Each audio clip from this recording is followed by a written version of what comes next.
আজকের গল্প শ্রাবণীর অসুখ। গল্পটি লিখেছেন শ্রীময়ী চক্রবর্তী।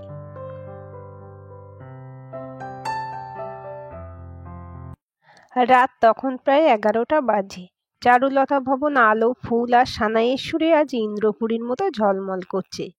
সামনের বাগানে শামিয়ানা খাটিয়ে খাওয়া দাওয়ার ব্যবস্থা, ভেতরে বিবাহ বাসর।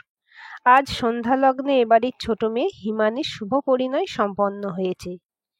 বিয়ের সম্বন্ধটা ইন্টারনেট থেকে পাওয়া, কিন্তু হিমানি এবং শুভম বিয়ের আগে বেশ কয়েকবার দেখা করেছে। তাদের মধ্যে একটা মধুর ভালো লাগা গড়ে উঠেছে। খাওয়া দাওয়া সেরে সবাই এসে বড় হল ঘরটায় নতুন বরকনেকে ঘিরে বসেছে। এরপর বাসর ঘরে যাওয়া হবে। নতুন বর শুভমের 2-1টা বন্ধু বাদে অন্যান্য বরযাত্রীরা এবার ফিরে যাবে। শুভম আর হিমানির কাছে সবাই বিদায় নিচ্ছে। বিয়ে ভালোই মিটে যাওয়ায় হিমানির মা চন্দনা আর বাবা সমীরনের মুখের চিন্তার রেখাগুলো বেশ নরম সরম। শুভমের বাবা বিনয়বাবু সমীরনবাবুর হাত ধরে বিদায় চাইছিলেন। এমন সময় বিনা মেঘে বজ্রপাতের মতো ঘটনাটা ঘটে গেল। হিমানি পিঠোপিঠি দিদি শ্রাবণী মানসিক ভারসাম্যহীন। শ্রাবণীর মানসিক সমস্যাটার পোশাকি নাম সিজোফ্রেনিয়া। শ্রাবণী ছোট থেকেই অদ্ভুত একটা ঘোরের মধ্যে থাকে। তার যেন দুটো সত্তা। সে কখনো চন্দনা এবং সমীরনের মেয়ে শ্রাবণী, আবার কখনো সম্পূর্ণ অচেনা এক নারী। তখন সে মাকে পর্যন্ত চিনতে পারে না। শ্রাবণী তখন বুবুল বুবুল বলে কাকে যেন খুঁজতে থাকে। কখনো জ্বলে গেল বলে চিৎকার করতে করতে বাথরুমে গিয়ে শাওয়ার চালিয়ে দাঁড়িয়ে যায়। স্কুলে পাঠানো সম্ভব না হলেও বড় মেয়েকে বাড়িতে টিউটর দিয়ে পড়িয়ে গ্রাজুয়েশন করিয়েছেন ভট্টাচার্য দম্পতি। এমনিতে ঠিকই থাকে, শুধু 2-4 মাস অন্তর শ্রাবণীর মানসিক সমস্যাটা চাগার দিয়ে ওঠে। ওষুধপত্রটা রেগুলারই চলে, ফলে 2-4 দিন বাদেই আবার ঠিকও হয়ে যায়। সে পাগলামির সময় কি করেছে না করেছে মনে পর্যন্ত করতে পারে না। 1-2বার শ্রাবণী বাড়ি থেকে পালিয়ে বুবুলকে খুঁজতে পর্যন্ত গেছে। ফলে তাকে খুব চোখে চোখে রাখতে হয়। যদিও শ্রাবণী এখন বেশ সুস্থ স্বাভাবিক আছে, তবু হিমানির বিয়ের দিন আজ তাকে নিজের ঘরে বন্ধ করে রাখা হয়েছিল। তবে শ্রাবণী মানসিক রোগী হলেও কখনোই অ্যাগ্রেসিভ নয়। ফলে তাকে নিয়ে তার বাবা মা থেকে পুরনো কাজের মাসি পর্যন্ত কেউ কোনো দুশ্চিন্তা করেনি। এমনকি আজ সকালে গায়ে হলুদ বা অন্যান্য স্ত্রী আচারের সময় শ্রাবণী সবার সাথে অনুষ্ঠানে অংশগ্রহণ করেছে। হেসেছে, হৈ হৈ করে বোনের গালে হলুদ ঘষে দিয়েছে। সন্ধেবেলা নেহাত বরযাত্রীরা আসবে বলে তাকে তার ঘরে বন্ধ করে রাখা হয়েছিল। শ্রাবণী তখন বাধ্য মেয়ের মতো ব্যাপারটা মেনে নিয়েছিল। শ্রাবণী যে এমন একটা কাণ্ড ঘটাতে পারে কেউ স্বপ্নেও ভাবেনি। রাত 9:30 নাগাদ শ্রাবণী রাতের খাবার গুছিয়ে নিয়ে দরজা খুলে ঢোকে পদ্মা মাসি। পদ্মা ওদের বাড়িতে বহুদিন যাবৎ কাজ করছে। সে বাড়ির একজনই হয়ে গেছে। পদ্মা দেখে কাঁচের জানালায় মুখ ঠেকিয়ে শ্রাবণী মন দিয়ে নিচে হল ঘরে হিমানির বিয়ের যোগ্য দেখছে। সত্যি কথা বলতে কি, শ্রাবণীর জন্য বেশ কষ্ট হয় পদ্মার। আহারে, ফুলের মতো সুন্দর মেয়েটা কখনো ঘরবর কিছুই পাবে না। পদ্মা শ্রাবণীকে খেয়ে নিতে বলে দরজাটা বাইরে থেকে টেনে ছিটকিনি দিয়ে চলে যায়। ছিটকিনি যে ভালো করে লাগেনি, টানাটানিতে যে খুলে যেতে পারে এ কথা সে ঘুণাক্ষরেও ভাবেনি। রাত 11টা নাগাদ বিনয়বাবু বেয়াই সমীরনবাবুর হাত ধরে বিদায় নিচ্ছেন। এমন সময় তাদের পাশে এসে দাঁড়ায় শ্রাবণী। সে যে কখন দোতলা থেকে নেমে এসেছে কেউ দেখেনি। শ্রাবণীর চুল খোলা, চোখ মুখ লাল টকটক করছে, অবিশ্রান্ত ভুল বকছে সে। শ্রাবণীর এইরকম ভয়ঙ্কর রূপ কেউ কখনো দেখেনি। সমীরন কিছু বুঝতে শ্রাবণী পাশে রাখা ভারী বড় পিতলের ফুলদানিটা তুলে গায়ের সমস্ত শক্তি দিয়ে বসিয়ে দিল বিনয়বাবুর মাথার পেছনে। বিনয়বাবুর মাথা ফেটে মোটা রক্তের ধারা গড়িয়ে পড়ল। তিনি মার্বেলের মেঝেতে চিৎ হয়ে পড়ে গেলেন। ঘটনার আকস্মিকতায় হতভম্ব সমীরনবাবু শ্রাবণীকে ধরতে সে বিনয়বাবুর মাথায় আরো 2 ঘা বসিয়ে দিয়েছে। এবার সমীরনবাবু তাকে চেপে ধরতেই সে বাবার বুকে জ্ঞান হারিয়ে লুটিয়ে পড়ল। সানাইয়ের সুর হঠাৎ থেমে গেল। পুলিশ এবং অ্যাম্বুলেন্সে খবর গেল। ওদের এক ডাক্তার আত্মীয় আগেই পরীক্ষা করে বলে দিলেন বিনয়বাবু আর নেই। এ যেন সত্যিই এক দুঃস্বপ্নের রাত। পুলিশ লাশ চালান করে শ্রাবণীকে কাস্টডিতে নিল। হিমানির বয়স যেন এক রাতে 10 বছর বেড়ে গেছে। সে কাঁদতে অবধি পারছে না। শুভমের মুখ থমথমে। তার মুখ দেখে বোঝা যাচ্ছে না মনে কি চলছে। পাত্রপক্ষের খুব বেশি আত্মীয় স্বজন নেই, ফলে ভয়ঙ্কর অশান্তি কিছু বাঁধেনি। কিন্তু হিমানির বিবাহিত জীবনের ভবিষ্যৎ কি হতে চলেছে তা সত্যিই অনিশ্চিত। রাত ভোর হওয়ার মুখে শুভম নিজের বাড়িতে ফিরে গেল। ভাঙা বিয়ে বাড়িতে পড়ে থাকলো সদ্য বিবাহিতা কনে বউ। শুভম অবশ্য বলে গেছে পরে যোগাযোগ করবে, কিন্তু কেন কিসের জন্য তা হিমানির বাবা মাও জানে না। যে মেয়ের দিদির হাতে বাপ খুন হয় তার সাথে কোন ছেলেই বা জীবন কাটাবে, হোক না কেন মানসিক ভারসাম্যহীন। তবু এ প্রাণঘাতী গাফিলতির দায় হিমানি এবং তার পরিবার এড়াতে পারে না কোনো মতেই। 7টা দিন কেটে গেল থানা পুলিশ করতে করতে। শ্রাবণীর চিকিৎসা সংক্রান্ত নথিপত্র জমা দেওয়ায় তার স্থান হয়েছে মানসিক হাসপাতালে। হিমানির চোখের কোণ বসে গেছে, মুখে কে যেন একরাশ কালি ঢেলে দিয়েছে।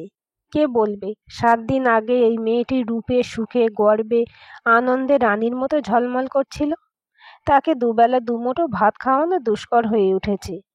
7 দিন বাদে শুভম একদিন একটু রাত করে চারুলতা ভবনের সামনে নামলো। তার মুখে চোখে ক্লান্তির ছাপ থাকলেও হিমানির মতো ভেঙে পড়া অবস্থা নয়।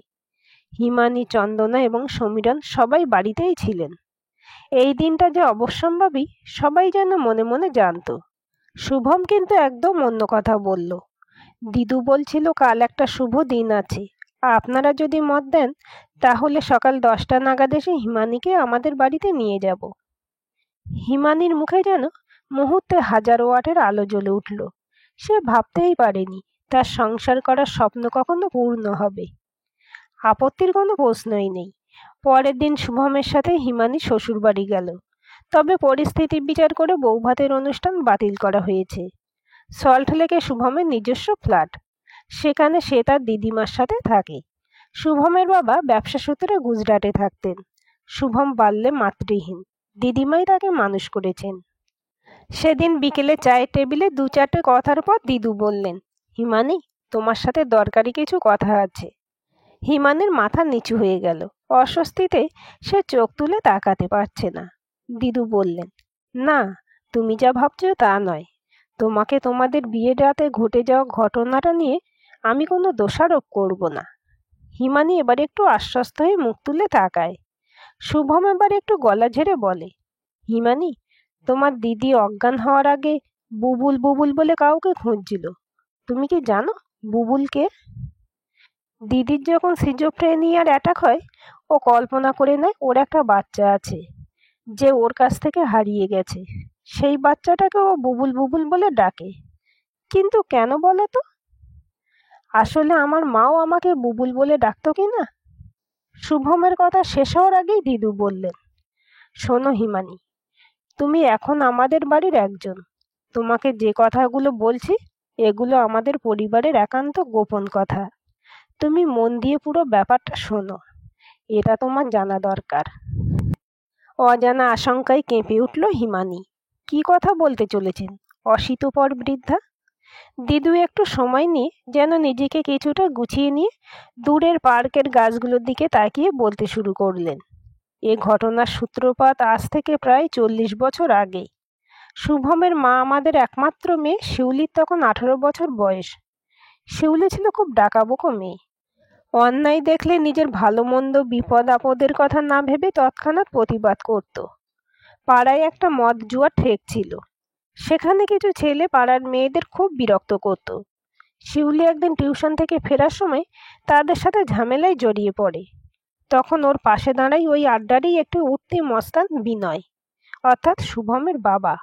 শিউলি আর বিনয়ের মধ্যে যে একটা সম্পর্ক গড়ে উঠেছে দীর্ঘদিন আমরা জানতেই পারিনি। বছর 4 বাদে শিউলি জানায় সে আর বিনয় বিয়ে করতে চায়। বিনয় তখন ছোটখাটো কিছু ব্যবসা করে। শুভমের দাদু বিনয়কে দেখা করতে বললেন। বিনয়কে কিন্তু শিউলির বাবার একদম পছন্দ হয়নি। উনি বারবার বলতেন ছেলেটির চোখের দৃষ্টি পরিষ্কার নয়, শিউলি ওকে বিয়ে করলে দারুণ ভুল করবে। শিউলি তখন প্রেমের চশমায় দুনিয়া দেখছে। সে বিনয়ের সাথে পালিয়ে গিয়ে বিয়ে করলো। শিউলির বাবা ওর সাথে সম্পর্ক ত্যাগ করলেন, কিন্তু আমি পারলাম না। আমি লুকিয়ে চুরিয়ে যোগাযোগ রাখতাম। শিউলির বাবা মনে মনে গুমরাচ্ছিলেন। ওদের বিয়ের বছরখানেক বাদে উনি একদিন সকালে আর উঠলেন না, ঘুমের মধ্যে হার্ট অ্যাটাকে মারা গেলেন। শিউলিরা তখন বজবজের ইন্টিরিয়ারে একটা জমি কিনে 2 কামরার বাড়ি করেছে। বিয়ের বছর 3 বাদে তোমার বর শুভমের জন্ম। শুভম যখন বছর 2 বয়স, বিনয় আর শিউলির অশান্তি শুরু হয়। পাড়ার একটি মেয়ের সাথে বিনয় প্রেম করতে জানতে পেরে শিউলি খুব অশান্তি করে। মেয়েটির বাড়িতে গিয়েও সবাইকে বলে দেয়। আমাকেও শিউলি রেখে ঢেকে ঘটনাটা বলেছিল, বরং আমারই ভুল, আমি মানিয়ে নিতে বলেছিলাম। এরপর একদিন খবর পেলাম শিউলি গায়ে কেরোসিন ঢেলে আত্মহত্যা করেছে। শুভমকে বিনয় আমার কাছে দিয়ে গেল। তখনও কিছু সন্দেহ হয়নি, মেয়ের পোড়া কপালকেই দোষ দিয়েছিলাম। শুভ কেমন যেন ভয়ে ভয়ে থাকতো। একদিন কাছে বসে অনেক আদর করে কি হয়েছে জিজ্ঞেস করতে বলল। ও নাকি সেদিন রাতে ঘুম ভেঙে দেখেছে ওর বাবা মায়ের গায়ে কি একটা ঢেলে আগুন ধরিয়ে রান্নাঘরে বন্ধ করে দিল। ও ভয় পেয়ে ঘুমের ভান করে পড়েছিল। এই ঘটনার কথা শুনে আমি চিন্তায় পড়ে গেলাম। বিনয়কে বিশ্বাস নেই, আমার মেয়েকে মেরেছে, যদি নাতিটাকেও মারে। বলতে বলতে হাঁপ ধরে গিয়েছিল দিদুর। শুভমে একটু জল দিল ওকে। হিমানি বলল, দিদু, তোমার যদি বলতে কষ্ট হয় বাকিটা কালকে বলো না হয়।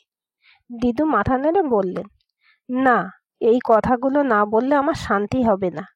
কষ্ট হয় হোক, পুরোটা শোনো। হ্যাঁ, তারপর যা বলছিলাম। আমি শুভকে বোঝাতে লাগলাম ও ভুল দেখেছে। খুব ভয় করত রাক্ষসটা যদি খুনের সাক্ষী জেনে শুভকেও মেরে ফেলে।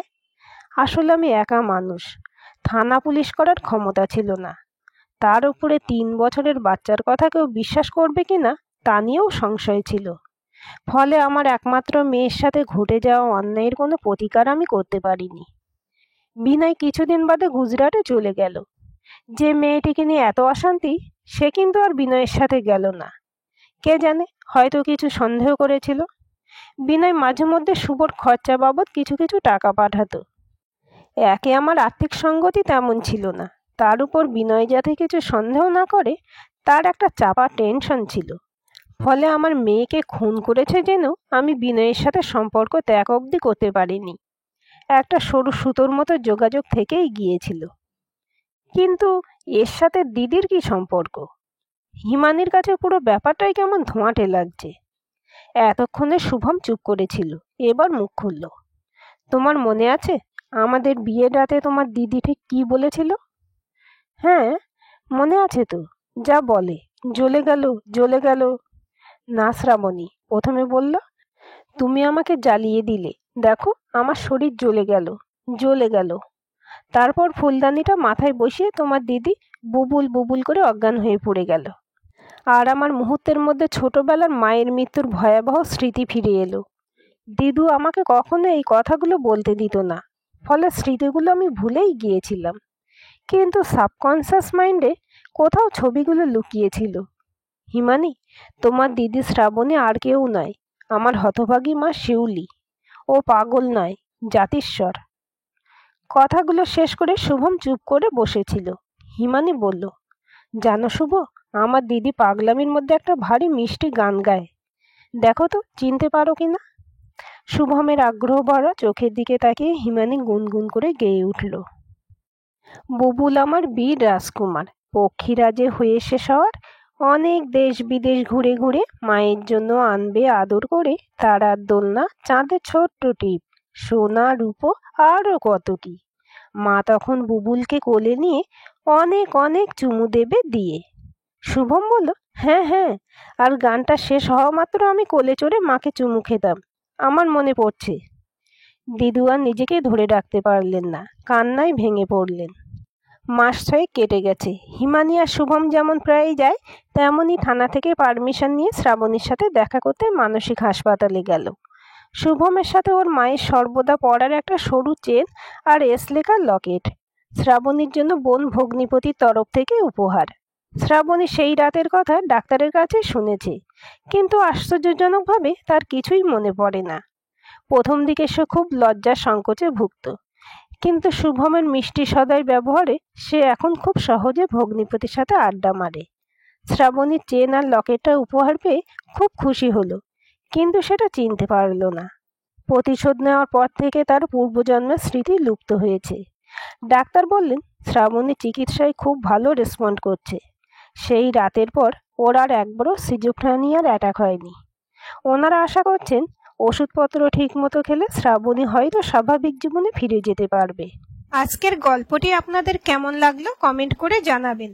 ভালো লাগলে অবশ্যই একটা লাইক দেবেন আর চ্যানেলটা সাবস্ক্রাইব করে সাথে থাকবেন এবং নতুন ভিডিও আপডেট পেতে বেল আইকনটি ক্লিক করে রাখুন। গল্পটি প্রিয়জনদের সাথে শেয়ারও করতে পারেন।